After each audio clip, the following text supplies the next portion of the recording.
Hello Vogue France, c'est Violette. Aujourd'hui, je suis là pour vous montrer ma routine beauté, mais également comment réaliser un eyeliner assez couture, mais très facile. Je vais vous donner tous mes tips.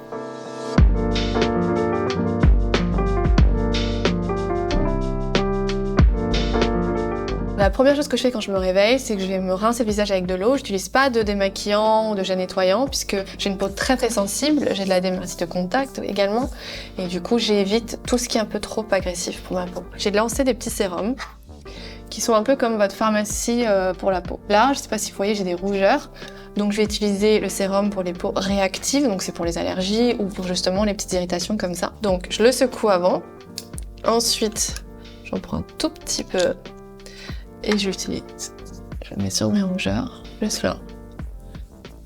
Donc en ce moment, je fais une cure de dullness, c'est-à-dire pour le teint terne. Et alors celle-ci, c'est une cure que je vais faire pendant 3 semaines pour vraiment redonner de l'éclat à mon teint, parce que je viens d'avoir un bébé, donc les nuits sont très courtes, comme vous pouvez le constater.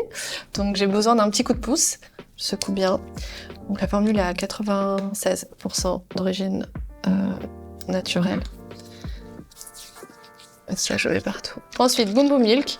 Alors ça, c'est mon sérum tonique et crème hydratante. Comme ça suffit. Très bien. Et après, je mets C'est la Cream, qui est notre crème barrière. Et ça me fait une peau de rêve. Voilà, cette crème, un tout petit peu, ça suffit. Ça peut s'utiliser comme masque, crème du corps, crème pour les yeux. Voilà. Et ce que je vais faire, c'est que je vais utiliser les patchs pour les yeux Dioskin. On a fait une collaboration avec eux. C'est top pour faire un eyeliner. On peut les réutiliser, il suffit juste de les laver avec de l'eau et du savon. Donc je vais les placer pour que... Voilà, ça me passe mon liner. Comme ça. Donc je fais mon petit soin et en même temps, je fais mon liner. Maintenant que c'est en train de poser, j'utilise ce petit gommage des lèvres de chez Yolène tous les matins et tous les soirs. Et après, je fais quelque chose qui n'est pas super joli, mais qui fonctionne plutôt bien. Je mets la crème pour les lèvres Cicalfate, ça me blanchit, mais c'est vraiment super pour hydrater les lèvres. Et par-dessus, je vais mettre de la vaseline. Et du coup, quand on aura fini le maquillage, mes lèvres seront bien hydratées. En fait, j'ai des lèvres très texturées et j'ai besoin de les hydrater énormément. On va faire les yeux. Donc, première étape, c'est le crayon pour les yeux. Donc, c'est celui que j'ai développé pour Guerlain. Et bon, comme j'ai développé, forcément j'en suis fan parce qu'il est très pigmenté, c'est comme du beurre, extrêmement facile à étaler. Et je vais aller crayonner dans les cils. En fait, ce que je fais, c'est que ça me permet de donner l'impression que j'ai beaucoup plus de style. Ça apporte de l'intensité au regard. C'est vraiment l'étape hyper importante quand vous faites un liner. Vous voyez, quand je ferme mes yeux, on voit rien, mais c'est vraiment dans mes cils et je le mets pas dans la muqueuse. On va faire le liner. Alors, j'utilise Yeux Paint, Poison des délices, et je vais juste l'appliquer en racine des cils. Une façon aussi très simple de faire un liner, c'est d'estomper le rebord, parce que ça permet d'être un peu moins précis en fait, et ça se voit pas trop du coup. Je vais jusqu'au bord, je vais dans le coin externe, là pas mal dans le coin interne aussi, et grâce au patch Dioskin, j'ai pas de problème de contrôle. Alors c'est vrai qu'on imagine beaucoup le liner comme un liner noir. Moi, j'adore quand le liner, il y a de la couleur. Parce que je trouve que c'est assez couture, ça devient un peu... Là, je vais estomper juste le rebord. Je trouve que ça permet de styliser son look, un peu comme on le fait avec la mode. En plus, c'est pas forcément que les yeux, c'est votre couleur de peau, votre couleur de cheveux, etc. Donc... il faut essayer. Et moi, ce que j'aime bien faire, c'est prendre une photo et ensuite regarder. Parce que parfois, je sais pas pourquoi, dans le téléphone, j'arrive un peu plus à me rendre compte si j'aime un look que j'ai ou pas. Ensuite, par-dessus, moi, j'aime bien mettre une autre couleur. Donc là, on va prendre Rêve de Dahlia, qui est un peu l'équivalent, mais métallique. Et je vais l'utiliser avec un petit pinceau. J'ajoute. Alors, généralement, je travaille pas avec le pinceau grâce à Yeux Paint. C'est assez précis l'applicateur, mais quand là je vais vraiment faire des petits détails de lumière avec un métallique, c'est quand même plus rapide. Là on a nettoyé les cils, du coup je vais les recourber Alors, mon recourbe-cils préféré, c'est Shueimura ou Shiseido. Le mascara, j'aime un mascara qui allonge, épaissit, garde la courbe. Donc je suis tout le temps en train d'aller vers un mascara puis un autre, de changer d'avis. Celui-ci, je le trouve assez efficace. Il colle pas trop les cils entre eux. J'avais plein d'interviews du coup parce que je venais d'aménager aux États-Unis. On me disait alors les Français, ils font comment pour faire ci, pour faire ça, pour que leur look soit effortless, c'est le mot qu'ils utilisent tout le temps. Et j'avais beaucoup de mal à répondre puisque je ne comprenais pas vraiment quelle était la différence. Je voyais qu'on était différents, mais j'arrivais pas à l'analyser. Et je dirais que la façon dont on utilise le maquillage en France, c'est quelque chose d'un peu plus comme de la mode. C'est-à-dire qu'on va se faire une bouche rouge, on va se faire un smokey eye ou un liner. On met pas trop de fond de teint, pas trop de contouring. Là-bas, le maquillage est utilisé un peu plus comme un outil esthétique, un outil de performance. Je vais faire mes sourcils pendant que je continue de parler. C'est le mascara sourcils de Milk. Il est teinté et j'aime bien du coup faire mes sourcils un peu boyish parce que sous ma frange on les sent davantage quand ils sont un peu épais. Donc oui, en fait aux États-Unis, ce que j'aime beaucoup, c'est qu'il y a beaucoup de diversité dans les styles, les personnalités. En fait, ils s'expriment vraiment, en tout cas à New York, avec leur make-up. Et moi, ça m'a sorti un petit peu de ma routine. Peut-être que je vais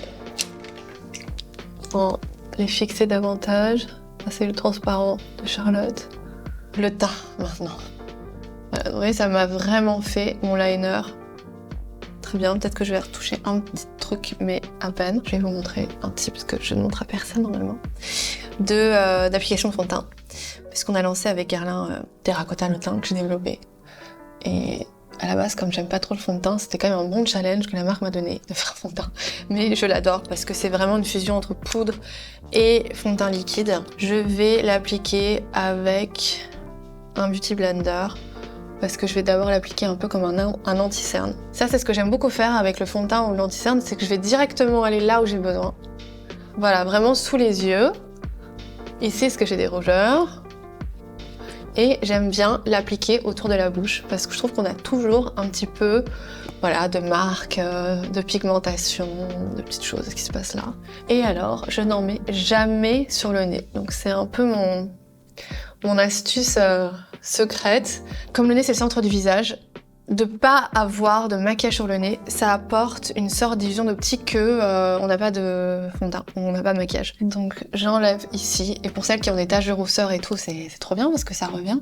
Donc ce fond de teint tout de suite, et je sais pas si vous voyez, mais il n'y a vraiment pas du tout d'épaisseur. Je sais pas, c'est une technologie qui est assez incroyable et on a mis 2 ans et demi à développer. C'est une couche très fine, mine de rien, je sens ma peau et je vois, il y a quand même de la transparence et en même temps, ça m'a beaucoup enlevé les ombres. Je vais quand même rajouter un petit peu de NARS, le anti-cerne, juste ici. Ça me dérange pas d'avoir des ombres près de l'œil parce que je trouve que ça, je sais pas, ça apporte un truc, c'est comme une ombre naturelle. Mais là, ça m'embête parce que ça coupe ma joue et j'aime moins ça. Voilà, donc ça c'est pour le teint, en tout cas la base. Maintenant je vais prendre la terracotta pour réchauffer mon teint. Donc je commence toujours par là, un peu comme si on avait fait Sun Kiss ici, et c'est tout. Donc vraiment le nez, les joues. Je vais faire un blush un petit peu Sun Kiss. C'est mes petits bisous blush. Ah et ça c'est la teinte la plus foncée actuellement, qui en fait crée une application des couleurs sans transition. C'est vraiment un voile de couleurs qui se fond avec les autres pour qu'on ait vraiment l'impression d'avoir l'afflux sanguin sous les joues plutôt que d'avoir ce côté blush, maquillage que j'aime pas trop. Ensuite, je vais mettre Bomb Shine, qui est mon highlighter que j'applique vraiment juste, vous voyez, sur la zone de lumière ici. J'aime bien en mettre un petit peu là, ici. C'est tout. Je peux placer ma frange, mais je vais surtout la placer avec mon meilleur ami frange puff. On l'ouvre, on enlève ça.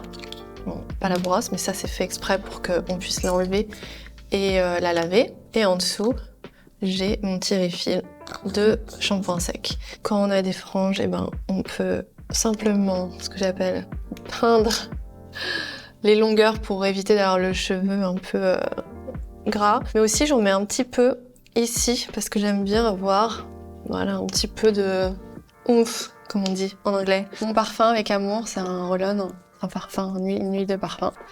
Ça, c'est mon bébé. On va mettre un voile mat qui blur. De couleurs très, et vraiment c'est très léger. Et ça donne un côté un peu nuage, je sais pas comment expliquer, à la bouche. C'est l'effet bouche mordue, donc vous avez, ça c'est notre best-seller, c'est Sucette, qui est une sorte de rouge framboise, et Calisson qui est beige, mais c'est pas un beige qui donne cet effet malade. Je vais juste ajouter un tout petit peu de mascara sur les cils du bas parce que j'adore faire ça. Ça apporte un peu plus d'émotion, je trouve. Et puis c'est tout. Voilà, j'espère que ça vous a plu. Merci en tout cas à France de m'avoir donné l'opportunité de partager ce petit moment avec vous. Et j'espère que vous allez être inspirés. Vous êtes les artistes et les muses à la fois, n'oubliez pas.